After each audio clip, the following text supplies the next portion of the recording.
Vamos avançar. E na aula de hoje, especificamente na aula de hoje, nós vamos tratar dos mais importantes crimes contra a fé pública. E, como eu falei, como eu tinha adiantado, a gente vai tratar e encerrar na próxima aula. Roberto, ali é um show de horrores, né? Eu não sei o que é pior daquilo ali, se é todo mundo querendo aparecer mais, se Só é verdade, o mentira. sintoma é diferente, né, professor? O Pinóquio, o nariz crescia, os outros desmaiam. Eu tô eu vi uma frase essa semana, foi até no depoimento do ex-ministro das Relações Exteriores,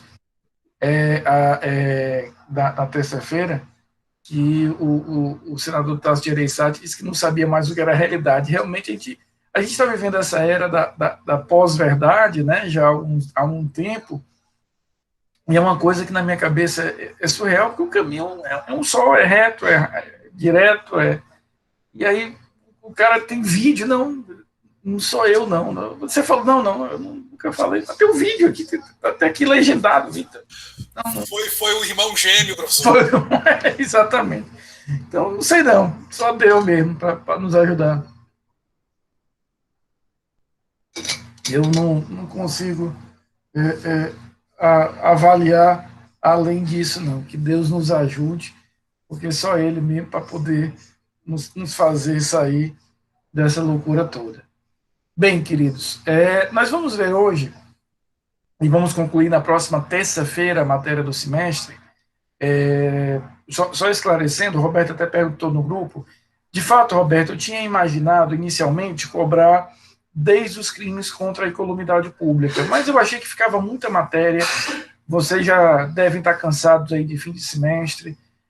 Eu acho que agora vocês conseguem até compreender melhor, Fabiana, Thaís, aquela inversão que eu faço da matéria, quer dizer, a gente começa por crimes contra a administração pública, crimes contra a administração da justiça, que é uma matéria mais densa, digamos assim, e agora já na segunda parte do semestre, né, Gabriel, a gente avança por matéria que é, obviamente, relevante, mas é menos complexa do que aqueles crimes. Então, essa inversão eu faço e acaba sendo positivo. Então, de fato, eu tinha imaginado a matéria maior, mas refleti, pensei, estou muito bonzinho com vocês, e aí resolvi cobrar só crimes contra a paz pública, né, que nós vimos a partir do artigo 286, e esses crimes contra a fé pública. Pode falar, Roberto. Professor, só uma curiosidade. Processo penal 1 são quantos créditos? São quatro. 4? Quatro, Eu tenho uma turma no terça e quinta, no horário EF da tarde. Né? E processo penal 2, aí eu tenho duas turmas. Eu tenho uma no CD da manhã e uma no AB da noite. Tudo terça e quinta. Né? E essa turma de terça e quinta EF, de processo penal, é bem interessante. Primeiro que o horário EF é um horário bem legal, né? Muito confortável, digamos assim. Eu normalmente começo as aulas, Roberto, às 5h30. É uma pequena transgressão que eu faço. Eu não sou muito dado a transgressões da minha vida, mas é uma pequena transgressão, porque de 5h20, normalmente os professores vão até 10 para as 7. Eu prefiro começar às 5h30 e ir até às 7 horas, porque é aquele horário que muita gente está saindo ali do estágio, do trabalho. Tem sido uma disciplina bem legal. Espero todos vocês lá no próximo semestre, se Deus quiser. Queridos, então nós hoje vamos falar sobre crimes contra a fé pública. Então, só fechando essa ideia, eu vou, semana que vem, novamente avisar no grupo, mas realmente eu diminuí propositadamente a matéria da prova. Então, para a prova, fica do artigo 286, né, que começa com os crimes contra a paz pública, até o último, que é o 311A, que a gente vai conversar na próxima terça-feira, tá? Lembrando a nossa programação, já falei várias vezes, terça-feira nós terminamos a matéria do semestre, quinta-feira a gente faz uma revisão geral, e daí vocês estão liberados com o único compromisso, que é a prova. Né? Eu acho que já está suficiente de aula, 4 longos meses de aula, não tivemos um diazinho sem aula, então a gente acho que pode se dar esse luxo.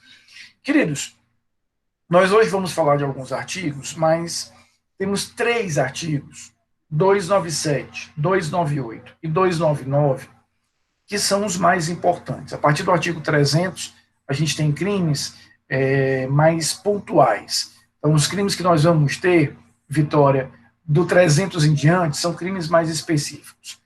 Esses três que nós vamos começar a aula de hoje, 297, 298 e 299, são os mais importantes. E aí eu queria dividir isso aqui em dois grupos, digamos assim. Não chegam a ser propriamente grupos, mas o 297 e o 298, eles dialogam entre si, Fabiana. Eles são crimes muito parecidos, onde eu vou mudar apenas o objeto. Já o 299 tem uma lógica diferente. O 297 e o 298 representam, Roberto, Fabiana, Gabriel, o que nós vamos chamar de falsidade material. Falsidade material. No 297, no 298, eu estou falsificando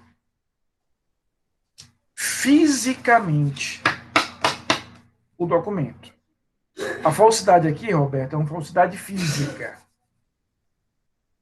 Os dados que ali existem podem até eventualmente ser verdadeiros, mas a falsidade é uma falsidade material. Eu pego, por exemplo, e perco, Luísa, vamos imaginar, a minha carteira de habilitação, a minha CNH. Aí eu tenho preguiça de ir no Detran, não quero pagar taxa no Detran. Aí eu a tinha escaneada no computador e eu a imprimo e finjo que aquilo ali é um documento verdadeiro. Veja, Roberto, os dados que constam ali, nome, minha data de nascimento, etc., ok. Mas eu não tenho a autoridade pública para emitir aquele documento. Então, aqui nós vamos ter, Thaís, no 297 e no 298, uma falsidade material. Entendam o que eu estou dizendo. Não significa dizer que os dados têm que ser verdadeiros. Não é isso que eu estou dizendo. Eu estou dizendo que eles até podem ser verdadeiros. Mas o que interessa aqui, Raquel, é efetivamente a falsidade material. Então, nesses dois primeiros artigos, a gente vai explorá-los daqui a pouco melhor. Eu tenho uma dimensão de falsificação, de falsidade material. Eu produzo aquele documento. Eu falsifico materialmente aquele documento. Eu pego, por exemplo, um testamento e acrescento uma linha a mais nele. Eu pego um contrato que traz lá uma série de cláusulas, Fabiana, e eu insiro mais uma cláusula que ali não estava. Eu pego um contrato, eu tive um cliente uma vez que era um advogado, que tinha a acusação que pesava sobre ele era que ele tinha falsificado a assinatura de um advogado do mesmo escritório, ele tinha brigado com o dono do escritório, e a acusação que versava, depois não se confirmou, era que ele teria falsificado a assinatura do advogado-chefe do escritório numa petição. Veja, eu tenho uma falsificação material. Estou falsificando uma assinatura, eu estou incluindo uma cláusula, eu estou incluindo uma disposição de vontade no testamento. Já o 299, o crime de falsidade ideológica, ele tem uma outra lógica. Até rimou, né? O crime de falsidade ideológica tem outra lógica. Dá para fazer um funk. Porque na falsidade ideológica, repito, a gente vai falar lá já já, o documento é um documento, Raquel, verdadeiro. O documento fisicamente é um documento verdadeiro. O que são falsas são as informações que ali eu vou constar. Imagina, por exemplo, o A, que é casado com a B, faz uma compra de imóvel, Roberto, e faz constar na escritura da compra, Marcos, que ele é solteiro. Objetivando o quê? Objetivando que amanhã, se tiver um divórcio, uma coisa, ele vai dizer, não, mas quando eu comprei era solteiro, tal, não sei o quê.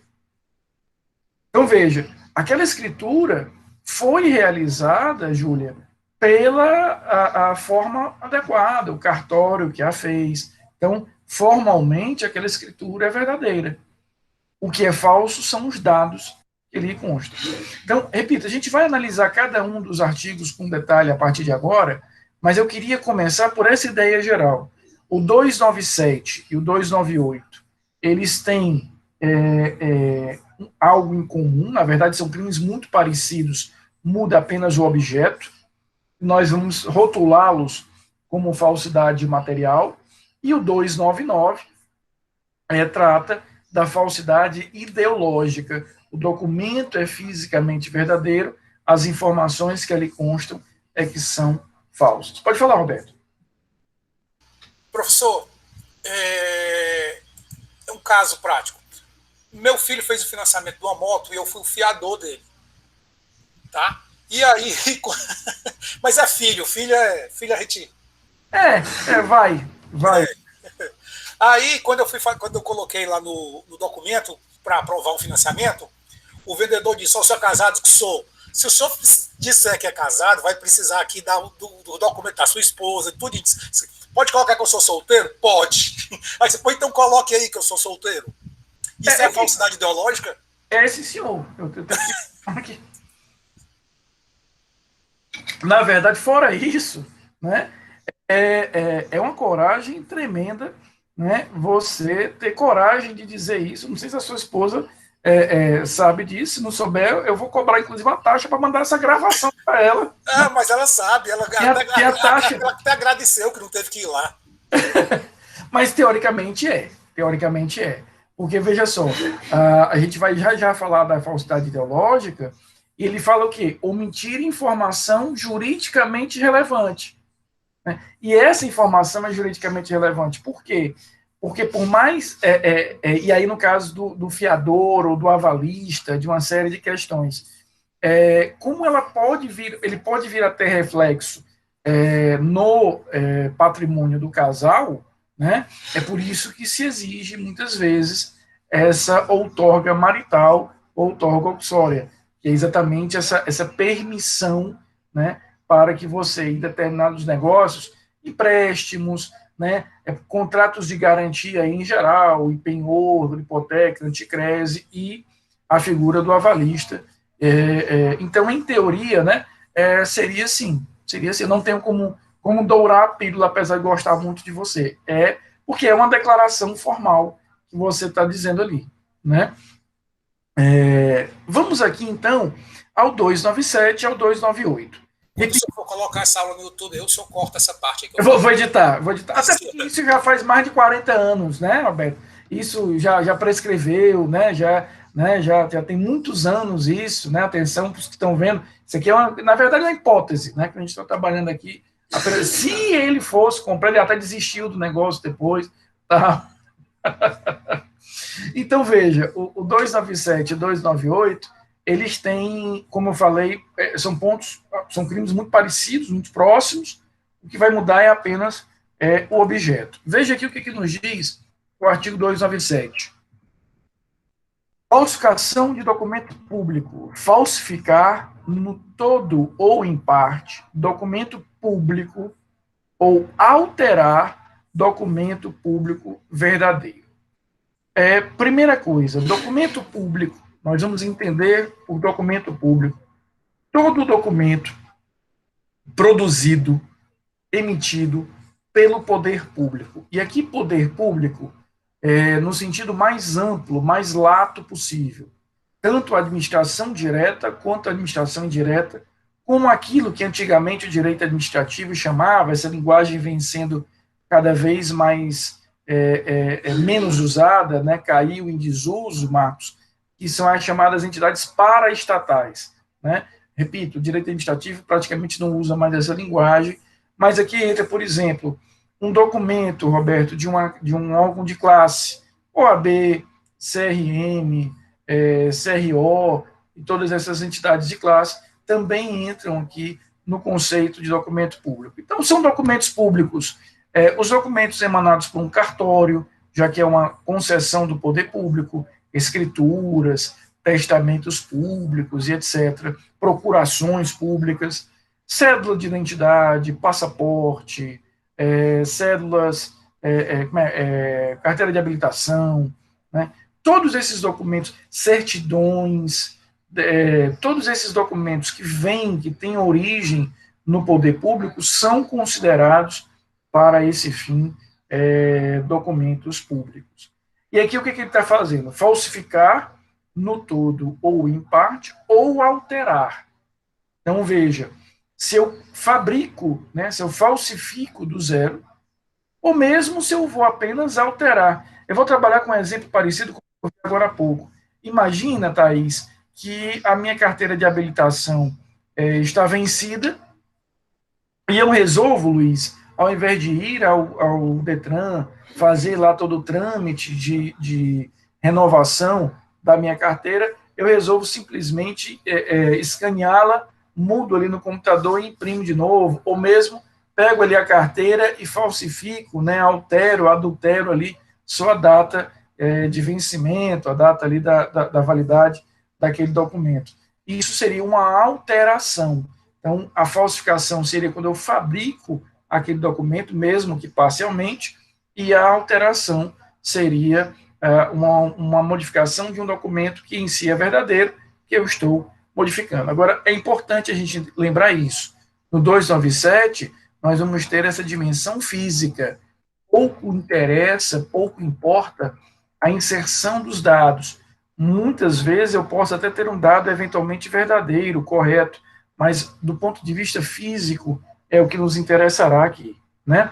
Temos o parágrafo 1º, se o agente é funcionário público e comete o crime prevalecendo-se do cargo, aumenta-se a pena de sexta parte, né?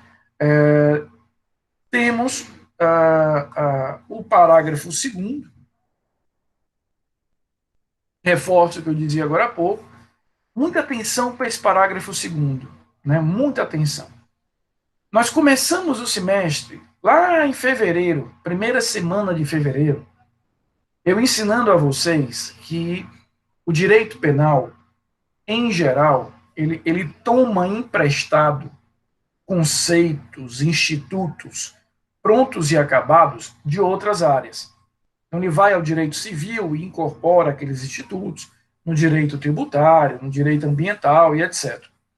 Mas há casos, nós já vimos alguns aqui durante o semestre, que o conceito que eu encontro naquele outro ramo não é suficiente ou não é adequado. Você deve se recordar, né, Luiz, Roberto, Luísa, Gabriel, todos os outros, que nós começamos o semestre eu apresentando a vocês o conceito de funcionário público para os efeitos penais. Então, ele dizia lá, considera-se funcionário público para efeitos penais, o artigo 327 do Código Penal. Aqui a gente tem algo exatamente idêntico. Veja o que ele está nos dizendo no parágrafo 2º. Para efeitos penais, equiparam-se a documento público. Então, é como se ele estivesse me dizendo aqui, Micael, o seguinte, olha, esses documentos aqui não são públicos. Eu sei disso. Veja, por exemplo, que ele fala em testamento particular. Claro que testamento particular é um documento evidente, né? Mas o direito penal faz uma, aspas, transmutação da natureza para dizer, olha, apesar de privado, mesmo essencialmente privado, eu o reputarei como um documento tido como um público. Ou seja, o que o direito penal aqui vai fazer, Carol, é dizer, esses documentos têm uma importância social tamanha, eles têm uma relevância social de tamanha natureza, de tamanha ordem, que faz com que eu precise efetivamente dispor deles e disciplinar, indicando que eles são documentos essencialmente, preponderantemente públicos. para concluir e repetir a explicação. São documentos privados, mas o direito penal diz, eu vou considerá-los públicos. Ponto. E qual é a importância prática disso? A gente desloca do alcance do 298, que é o artigo seguinte que a gente vai estudar, que trata de crimes de falsificação de documento privado, e eu o trago para o alcance aqui do 297, que são crimes de falsificação de documento público. Então, veja aí, para efeitos penais, equiparam-se a documentos públicos o emanado de entidade paraestatal, o título ao portador ou transmissível por idoso, idoso é ótimo, endosso, ações de sociedades comerciais, os livros mercantis e o testamento particular. Então, ele está dizendo, olha, se a falsificação se der em ações ou num livro comercial, aqueles livros que as empresas precisam manter por uma série de obrigações tributárias diretas e indiretas, ou mesmo testamento privado, particular, representa essencialmente esse valor. O testamento, veja só, eu posso elaborar um testamento num cartório, eu vou até um cartório ali, redijo um testamento, é um testamento público, né? E tem uma vantagem muito grande, Roberto, que há uma fé pública sobre ele, já que foi feita no cartório, né? Ele vai ter uma dificuldade maior. Eu não vou dizer que ele não pode ser amanhã contestado, obviamente ele pode ser, mas vai ser mais difícil, Raquel, você contestar e ter sucesso na contestação de um testamento público. Mas o testamento também pode ser um documento privado, ele pode ser um documento particular, que eu redijo de próprio punho, né, ou digito ali no arquivo Word e assino. Por todas as consequências que esse determinado documento, Sara, produzem na vida civil, veja, o testamento vai ter reflexo em todo o processo sucessório, na transferência de bens, eventualmente, isso já hoje já caiu um pouco mais em desuso, mas era muito comum, Sara, Carol e todos, há algum tempo atrás, aquele que realiza o testamento, utilizar-se do testamento para, por exemplo, reconhecer um filho que não havia sido reconhecido. Era muito comum, Roberto, quando você abria ali o testamento de alguém, olha, os bens vão para fulano, para cicrano e para Beltrano. E todo mundo dizia, pô, mas quem é Beltrano? Aí PS, Beltrano é meu filho, eu nunca tinha dito a vocês. Né? Eu sempre me lembro de uma história que uma colega minha, professora, contou, ela atuou no processo desse caso, um senhor. Veja a situação, Fabiana. O senhor estava doente, né, gravemente doente no hospital. Isso é um caso real. Uma professora atuou nesse processo. Chama a família no quarto do hospital, né, a esposa e os filhos, e diz, olha, eu sei que eu não vou escapar, coisa que está muito ruim, e eu queria compartilhar uma coisa com vocês, espero que vocês me perdoem, que vocês me entendam, mas eu tenho um outro filho que eu nunca disse para vocês. Imagina a cena, né? O cara ali no hospital, né? Já exatamente, Roberto. Vão se conhecer nesse dia, né? Então o cara no hospital ali estava, disse, olha, eu tenho um outro filho, tal, eu queria dizer, mas eu queria que vocês me perdoassem, claro, um momento ali duro, né? E aí todos, Samuel, não, a gente lhe perdoa, papai, a mulher disse que vai relevar, que não tem problema, tal. Detalhe, o cara não morreu, ficou bom, saiu do hospital. Aí pronto, né? Aí toda a benevolência naquele momento solene acabou, né? Obviamente, né? Aí divórcio, passam de divórcio, e aí a confusão, aí o pau troou mesmo, né? Essa minha colega, inclusive, atuou nesse processo logo depois. Então o cara se recuperou, e aí aquela cena tão, né, cinematográfica de compreensão e perdão desapareceu, Sarinha, aí foi rápido, não foi demorado, não. Então era muito comum, né, nos testamentos, haver esse reconhecimento póstumo de paternidade. Repito, isso hoje já não é tão usado, né, a gente já tem hoje, inclusive, exame de DNA e outras técnicas que até tornam isso um pouco menos comum. Mas eu estou trazendo esse exemplo apenas para dizer o quão relevante são as disposições de um testamento, né? Mesmo ele sendo um testamento privado, acaba sendo aí um dispositivo muito relevante, muito importante.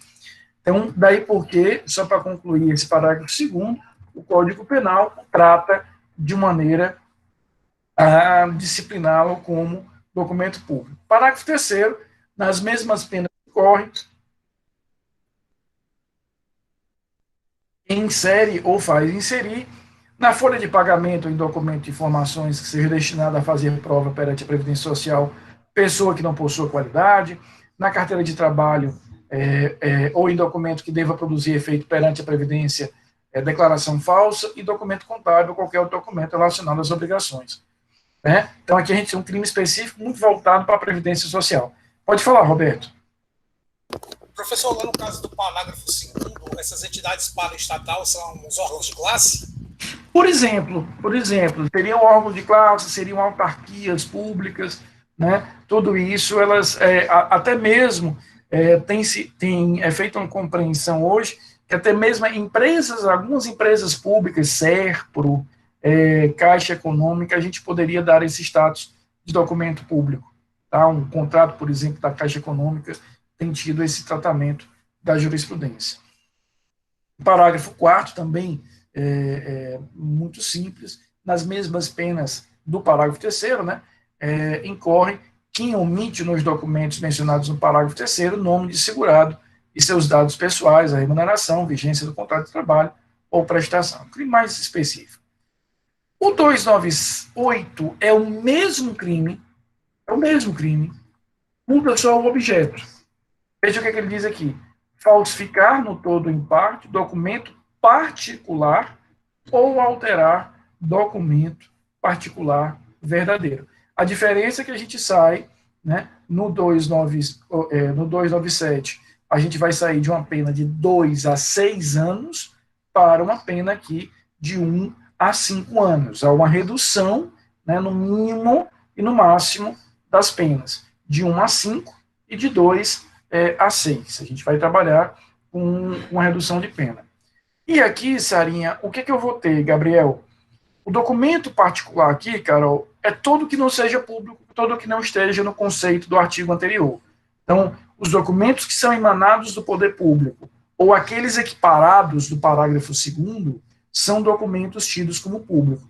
Todos os outros, contrato entre um banco e você, contrato entre empresas, uma declaração da universidade, sendo a universidade uma universidade privada, uma declaração de uma empresa, uma nota promissória, um cheque, né?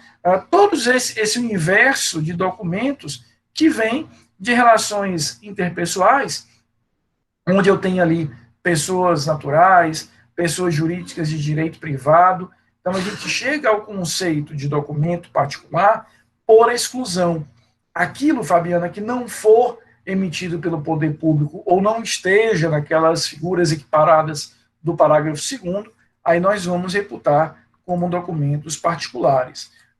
Insisto, contratos bancários, entram contratos com a construtora, entram relações privadas em que eu firmo ali contratos entre empresas, né? Então, tudo isso vai se conceituar ou se definir como contratos são documentos de natureza privada, eventualmente declarações da universidade, uma nota promissória, um recibo, tudo isso, todo esse grande universo aí são contratos tidos ou reputados como privados. Veja, é um crime grave, né? É um crime que tem aí uma pena de 1 a 5 anos, mas é uma pena um pouco menor do que a pena de documento público. O parágrafo único resolveu, em 2012, uma discussão que perdurou durante muito tempo na jurisprudência. Ele vem pacificar isso. Parágrafo único. Para fins do disposto no caput, equipara-se a documento particular o cartão de crédito ou de débito.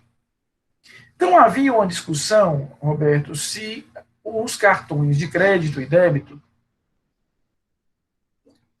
eles eram públicos ou privados.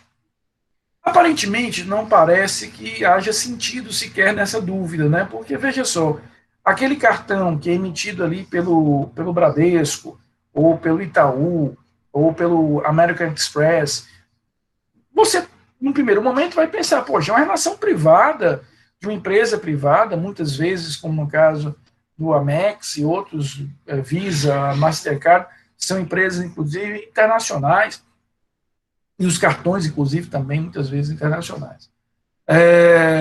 Mas havia uma lógica, ou havia uma construção de lógica, que dizia que com uma atividade bancária no Brasil, e, consequentemente, todas as atividades dela decorrentes como atividades de crédito, são atividades que são autorizadas pelo poder público. Eu preciso ter uma autorização, e dessa autorização decorre fiscalizações, controles por parte do Banco Central.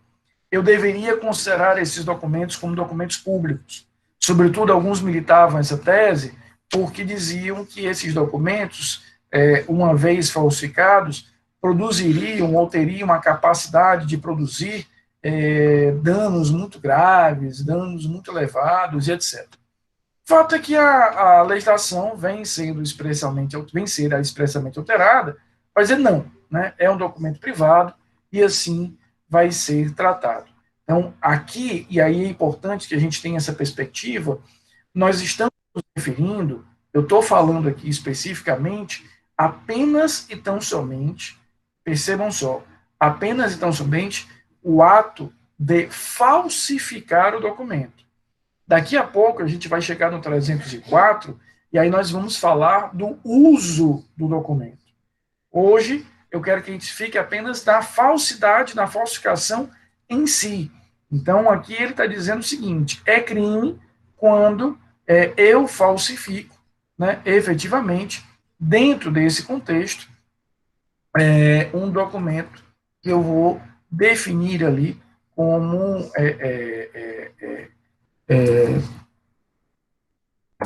cartão de crédito ou de débito. Mas veja, no 297 e no 298, Mariana, Samuel, Sara, eu tenho uma falsidade física, material. Nós vamos agora avançar, vou só ouvir o Roberto, nós vamos avançar para o 299, onde nós vamos ter a falsidade ideológica, que é uma outra lógica. Diga, Roberto. Professor, um diploma universitário é documento público ou particular? Nesse caso, ele é um documento público. Ele vai ser um documento público porque ele entraria naquele conceito mais geral de documento de entidade paraestatal. Por quê? Porque como o ensino superior é uma atividade obrigatoriamente delegada do poder público, e aquele documento, por exemplo, o diploma de vocês e o meu diploma, ele é formalmente emitido pela Universidade de Fortaleza. Mas a Universidade de Fortaleza, para fazer essa emissão, ela tem que ter uma autorização do Ministério da Educação. Inclusive, aquele documento é devidamente registrado no Ministério da Educação. Então, tem se considerado que, para esse fim, ele vai ser documento público. Né? Então, é interessante, quando a gente fala de ensino superior, de entidades privadas, né, como a Universidade de Fortaleza, centros universitários, faculdades, em determinados momentos em que eu me relaciono com aquela instituição, Roberto, eu posso imaginar e tratá-la como uma entidade equiparada ao poder público. Por exemplo, você sabe que o mandado de segurança ele só pode ser intentado, impetrado contra o poder público ou contra alguém investido de função pública. Então, por exemplo, imaginemos que você concluiu todos os créditos, você defendeu a sua monografia, ou seja, você tem todos os requisitos acadêmicos preenchidos para receber o grau em direito e, por algum motivo, a universidade não lhe concede esse grau. O caminho processual que você teria seria um mandado de segurança, porque, naquele caso, você está discutindo com a universidade, mas no âmbito estrito do exercício daquela atividade delegada do poder público. Então, ela se equipara ao poder público. Agora, imagina, por outro lado, que, de alguma maneira, a universidade tenha feito uma cobrança indevida de uma mensalidade. Você a teria pago e a universidade, ali, por um equívoco de sistema, considera que não houve pagamento e te está cobrando isso. A relação aqui seria uma relação completamente privada.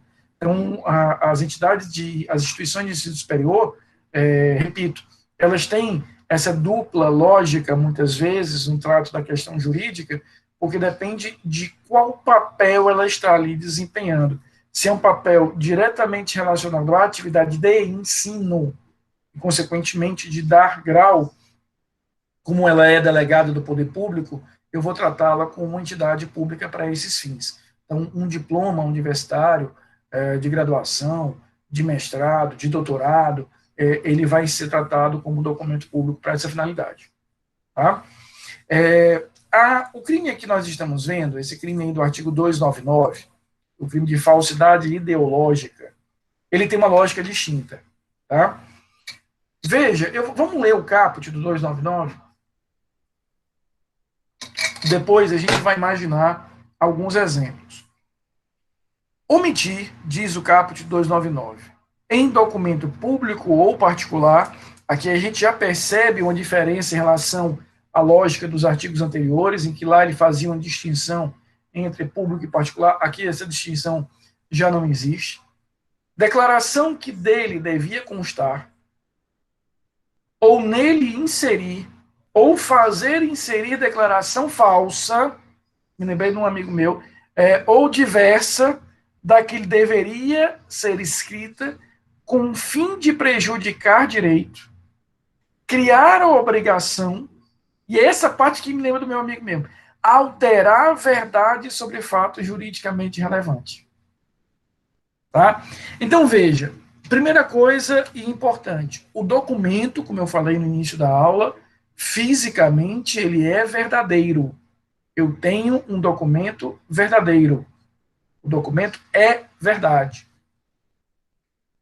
O que é falso é o dado, a informação que nós vamos ter naquele determinado documento.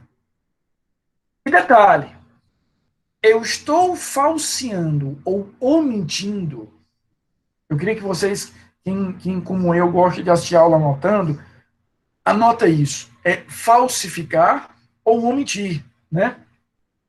Está contratado, já estou contratado, Roberto, vou passar os honorários.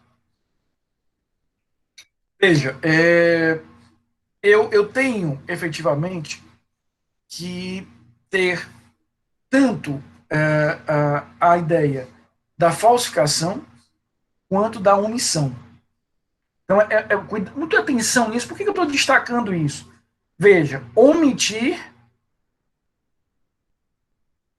em documento público ou particular declaração que dele devia constar, ou nele inserir ou fazer inserir declaração falsa. Por que eu estou destacando muito a questão, Gabriel, da omissão? Porque, Gustavo, quando a gente escuta o nome do crime, o nome em iuris de falsidade ideológica, automaticamente a gente é levado à ideia de que tem que ter uma falsificação. Mas veja, na hora que eu omito uma informação relevante, aquele documento já não está rígido, ele já não está íntegro. Agora, muito cuidado, essa omissão ou essa declaração falsa tem que versar sobre um determinado grau de informação que possa prejudicar o direito de outrem ou que seja um fato juridicamente relevante. Então, veja só, se eu faço ali uma escritura pública de compra e venda de um imóvel, e nela eu não consto, Samuel, um título acadêmico que eu tenho, ou qual é a minha religião, isso não tem nenhuma relevância. Isso é irrelevante. Ou seja, se eu sou ateu, ou se eu sou católico, ou se eu sou evangélico, ou se eu sou budista, isso para os fins específicos da celebração daquele determinado ato jurídico não tem nenhuma relevância. Então, o crime de falsidade ideológica, primeiro, né, ele tem que ser uma conduta dolosa, né? Diferente ele de por imprudência, às vezes. Vou imaginar aqui um exemplo, apenas um exemplo acadêmico, né, que descaracterizaria o crime, às vezes ali por imprudência, na hora que você vai ser, por exemplo, fiador da compra de uma moto, por exemplo, e você, por imprudência ali, você diz, não, bota aí qualquer coisa, diz aí que eu sou solteiro. Claro, não há dolo ali, não há intenção dolosa, e aí a conduta não seria criminosa, você tem ali efetivamente apenas uma imprudência, pela pressa ali do momento, você tinha que celebrar aquele contrato, você estava ali na situação ali, às vezes até de ajudar um filho, né, vamos imaginar uma coisa assim, então você não teria qualquer tipo de crime, por quê? Porque a conduta do 299, ela tem que ter o dolo, ela tem que ter a intenção, ou seja, eu estou omitindo, eu estou declarando aqui falsamente com a intenção de prejudicar alguém ou com a intenção de sonegar uma informação que seja importante. Então, não apenas o 297 e o 298, mas sobretudo o 299, eles têm esse componente doloso necessariamente. Então, a informação que eu estou omitindo ou que eu estou falseando deve ser uma informação juridicamente relevante. Parágrafo único do mesmo 299 fala que se o agente é funcionário público e comete o crime prevalecendo-se do cargo, ou se a falsificação ou alteração é de assentamento de registro civil, aumenta-se de sexta parte. Por exemplo, nos atestados de óbito, nas certidões de óbito, é muito comum, inclusive a lei exige isso, que você faça constar, Samuel, se aquela pessoa que ali faleceu deixou herdeiros. Por óbvio, evidente, né? Os herdeiros conhecidos até então. Isso aqui tem uma importância muito grande exatamente porque vai ter um impacto lá no processo sucessório. Tem um impacto muito grande no processo sucessório em si. A gente vai ter aqui uma consequência jurídica bastante relevante nesse aspecto. Então, imagina que aquele agente do cartório, em comum acordo com alguém, ele, por exemplo, declara, né, indica que aquela pessoa não tenha qualquer tipo de herdeiros. Então, ele não apenas comete o crime, né, ele não apenas comete o crime, como ele também vai efetivamente ter ali essa causa de aumento de pena que nós vamos ter. Tá? Ele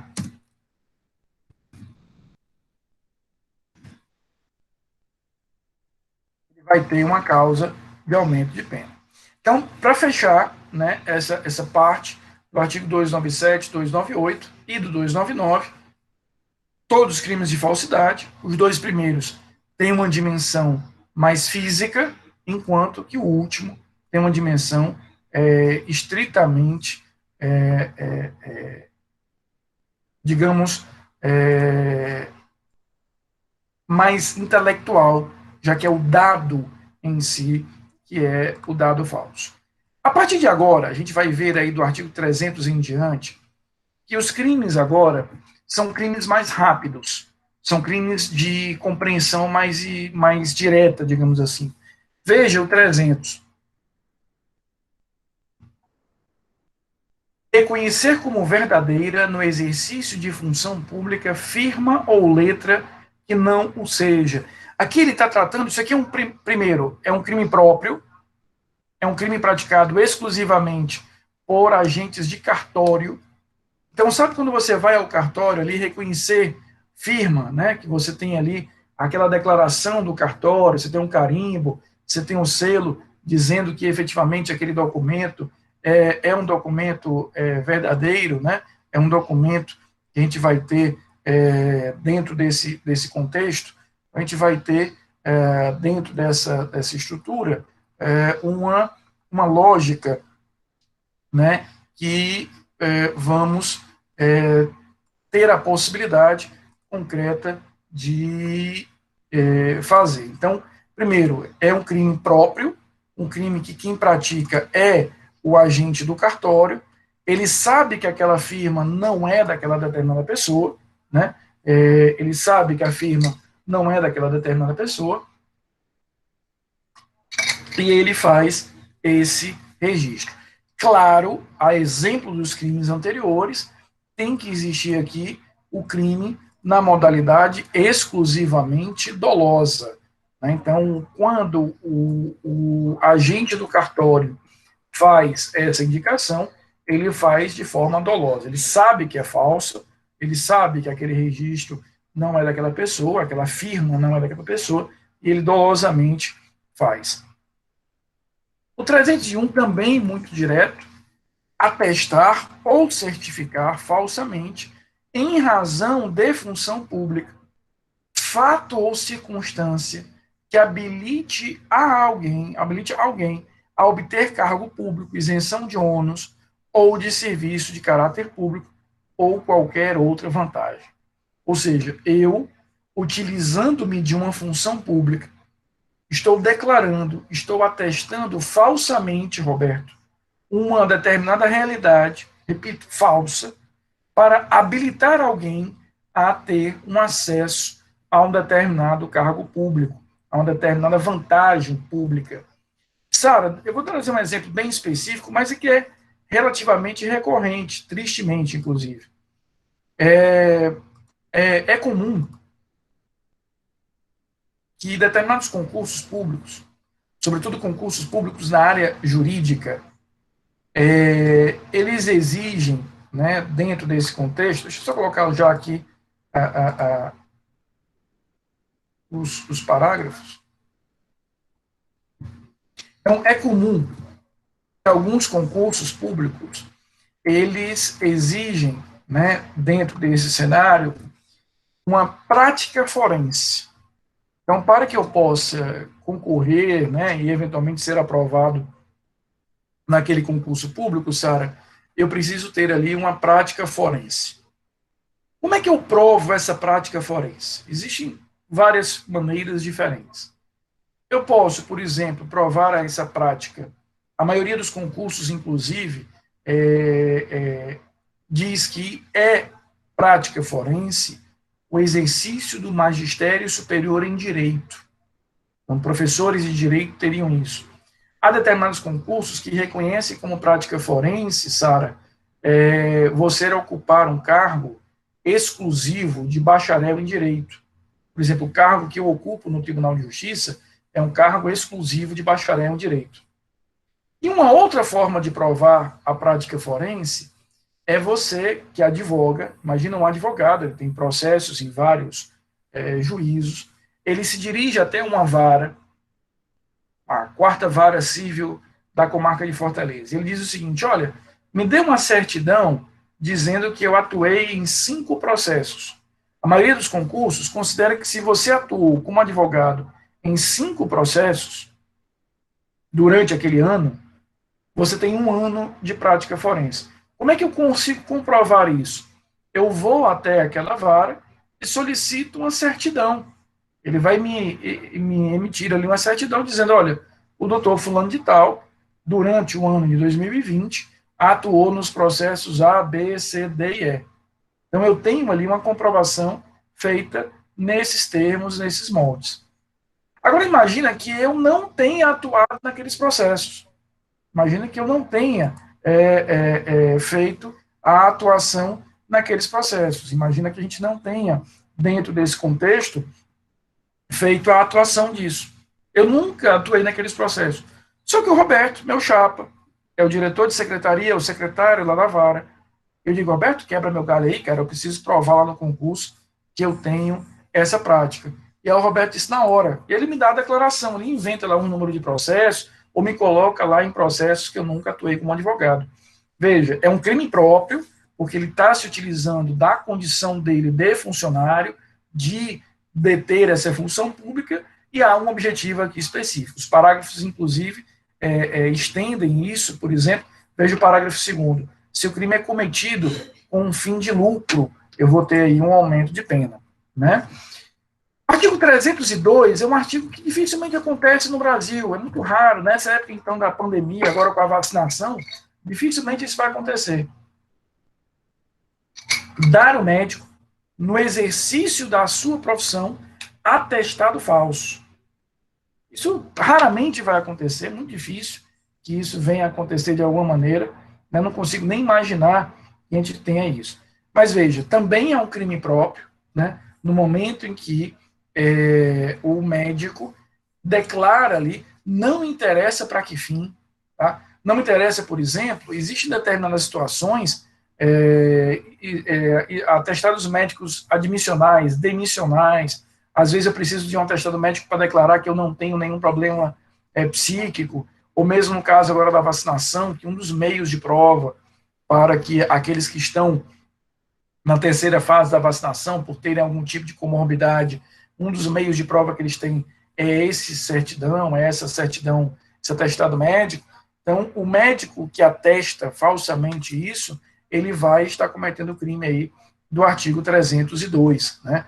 Veja que há um parágrafo único que aumenta a pena se o crime tem lucro, né? Se o crime é praticado aí com lucro. Então, a gente vai ter uma pena aumentada dentro desse contexto, né? Diga, Roberto.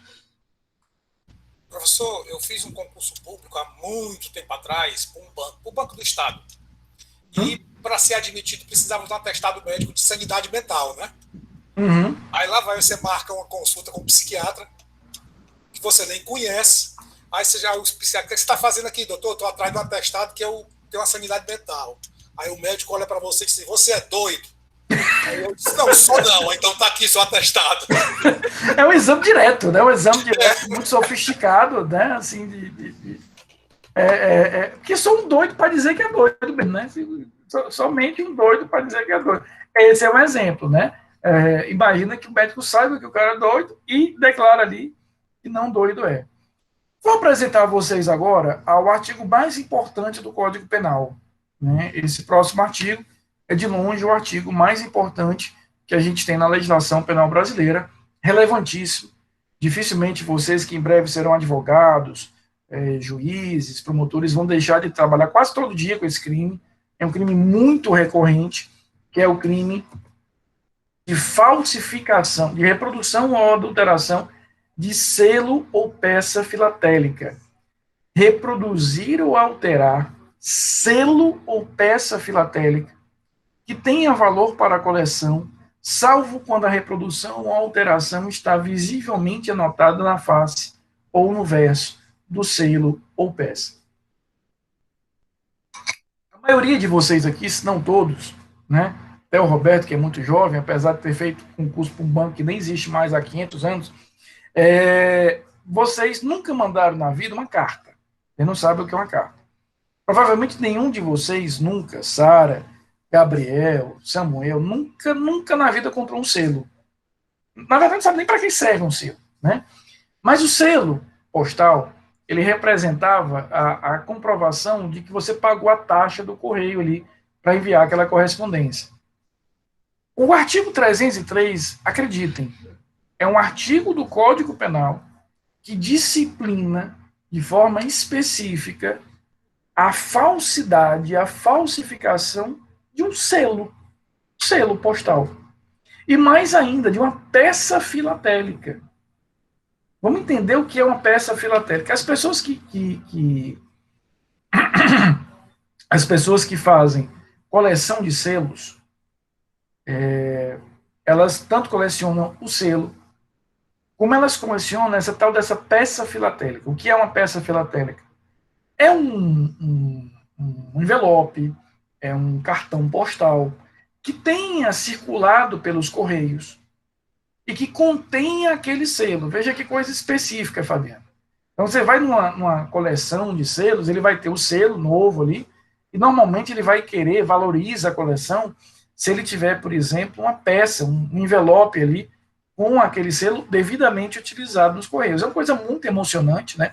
Hoje você tem milhares de pessoas que fazem esse tipo de coleção, né? Dificilmente, ninguém tem negócio de rede social, porque o quente hoje mesmo é você ter coleção de selos, né? Então, não tem mal o que dizer desse artigo, né?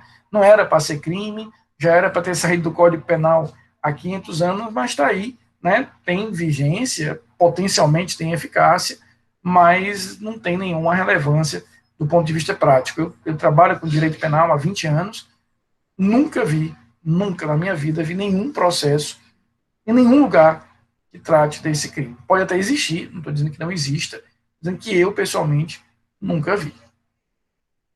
Queridos, nós vamos, na próxima aula, a gente vai ficar por aqui hoje, eu vou retomar, eu não vou avançar nisso agora, porque na próxima aula a gente vai começar a próxima aula a partir do artigo 304, nós vamos ver na terça-feira do 304 ao 311A. Nisso a gente vai concluir a matéria do semestre, tá certo? Eu espero que vocês estejam gostando da disciplina, eu tenho me esforçado bastante, na terça-feira eu vou fazer meu agradecimento formal, mas para mim foi uma alegria, está sendo uma alegria muito grande, e na terça-feira a gente vai terminar aí o nosso conteúdo do semestre, vendo esses últimos artigozinhos que nos faltam, 304 a 311A, e na quinta-feira a gente faz uma revisão. Tá bom? Queridos, eu não vou mais fazer chamada, né? Já tá bom de chamada, vocês já estão bem chamados durante esse semestre, a gente já está terminando aí o quarto mês seguido de aula. Fiquem bem, bom restinho de semana para vocês, um bom final de semana, e se Deus quiser, na terça-feira a gente se encontra para finalizar a nossa matéria, tá bom? Um beijo grande, até terça-feira, se Deus quiser.